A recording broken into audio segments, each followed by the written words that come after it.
Rand Paul is joining us now live from Capitol Hill. So let me get your response, Senator, to what the criticism you're receiving from the president.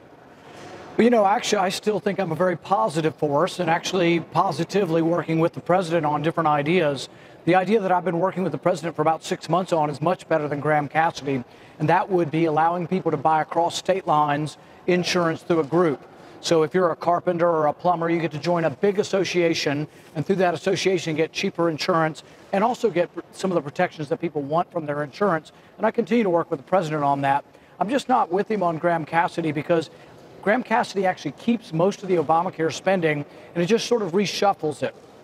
So instead of Obamacare funding going to California, it gets reshuffled to Republican states. And so I see it really more as sort of, you know, petty partisanship. Hey, let's reshuffle the deck and give the money to the Republican states, but let's keep the Obamacare spending. My concern is the debt. We have a $700 billion debt. How are we going to pay for all this?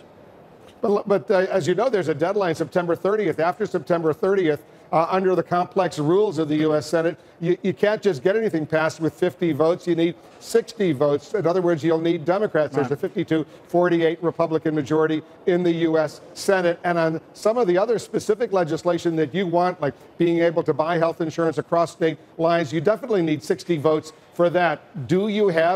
Is it realistic at all to think you're going to be able to achieve what you're calling for? Well, the interesting thing is we've been working with the Trump administration on this for 6 months now. We think they can do it through presidential interpretation of existing law. So there was a law passed in the 1970s that allows groups to form across state lines. Many corporations already do this. This is the one area of the insurance market where premiums have been relatively flat. We think that the administration is going to, in the next week or two, issue a ruling saying that, guess what? Individuals are going to be able to buy across state lines. We think they can do it without any bill or legislation from Congress. And here's the thing. My proposal that I'm working on, the president with, costs $0. The Cassidy-Graham bill is going to spend $1 trillion. It keeps the Obamacare spending, but just reshuffles who gets it. That, to my mind, is not what I promised the voters. I promised repeal. I didn't promise I would sort of keep most of it and just reshuffle who gets the proceeds. So what I hear you saying, Senator, is if this legislation doesn't pass, the president will begin using executive orders, executive decisions to change the current Obamacare law. Is that what you're suggesting? Well, not really. It's a little more complicated than that because we don't think it has anything to do with the Obamacare law. The Obamacare law did not prevent people from buying across state lines and forming associations like buying co-ops. It actually is a 1974 law, an ERISA law.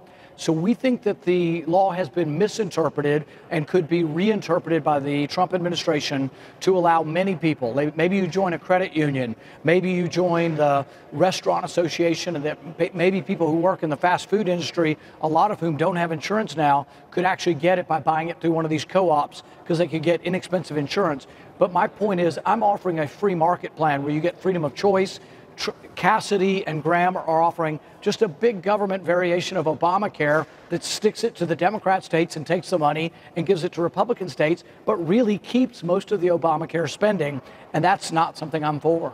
Is there any wiggle room at all in this legislation, in this Graham Cassidy bill? Are there any changes that could potentially make between now and a vote next week that would result in a yay vote from you?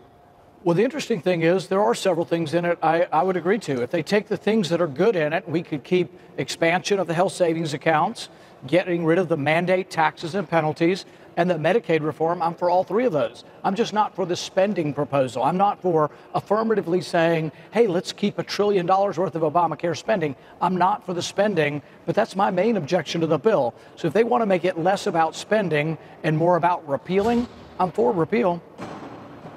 The House Speaker, Paul Ryan, says whatever the Senate passes, the House will pass next week without change and send it to the president for his signature. What's your message to the Speaker of the House, Paul Ryan? The Speaker's been wrong many times before on counting votes. I would have him ask everybody in California, every Republican, there are 14 Republican congressmen, are they happy with the fact that the new formula will take $27 billion from California? Look, there's a lot of Republican congressmen in New York and California. There's about 25 of them. They're in very competitive districts. Are they willing to go home to a competitive district and say, hey, I just voted for a bill that will take billions of dollars from New York and California and give it to North Dakota and Mississippi? You know, that's what this is about. It's a formula fight. It's a food fight over money. So we're going to reshuffle the deck, but it is not a principled repeal of Obamacare. But you understand by your opposing Graham Cassidy and maybe, let's say 2 other Republicans also oppose it, Obamacare stays the law of the land. That's what is angering the president right now. In effect, you're supporting Obamacare. Very quickly, your response. What I would say is that I think voters are pretty smart. The Republicans in my state know that nobody's been louder voice for repealing this. They also know that 7 Republicans who said they would repeal voted for repeal in 2015 and then changed their mind. So when I go home, I don't expect people are going to look at me. They're going to look to the 7 senators who actually weren't from Kentucky, who were Republicans, promised to repeal, voted once to repeal, and then switched their minds. If anybody wants to blame anybody, I think there's a lot of blame to go around there. Senator Rand Paul of Kentucky, thanks so much for joining us. I should point out, like Senator Cassidy, you also are a physician, so you've dealt your whole professional career in these issues involving healthcare. Thanks very much for joining us. Thank you, Wolf. We will make America great again.